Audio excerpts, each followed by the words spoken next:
আসসালামু আলাইকুম সবাইকে। আমি মোহাম্মদ ইব্রাহিম বলছি। আমার মা স্ট্রোকের কারণে অসুস্থ ছিলেন এবং তাকে কেয়ার হসপিটালে নিয়ে যাওয়া হয়। ওখানে ওখানে উনি ৭ দিন চিকিৎসাধীন থাকেন।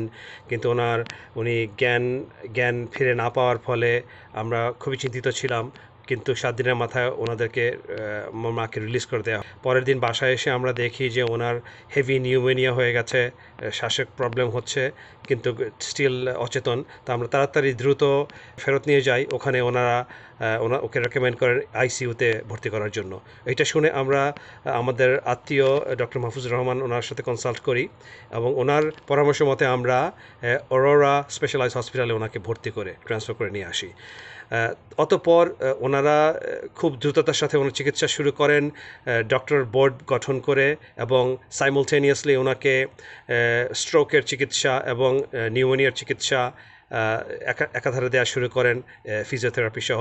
এতে করে উনি ৩ দিনের মাথায় জ্ঞান ফিরে পান, ঘুম থেকে জাগেন এবং আজ আলহামদুলিল্লাহ আজকে উনি পুরোপুরি কথা বলছেন এবং কমিউনিকেশন করছেন আমার মা। তো আমি অসংখ্য ধন্যবাদ জানাই অরোরা স্পেশালাইজড হসপিটালের ডাক্তারদেরকে, নার্সদেরকে এবং কর্তৃপক্ষকে। আমি রেকমেন্ড করি যে আপনারা এই হসপিটালে এসে চিকিৎসা নেন। এতে আপনাদের চিকিৎসাও ভালো হবে, টাকা পয়সারও সাশ্রয় হবে। ধন্যবাদ সবাইকে। আসসালামু আলাইকুম।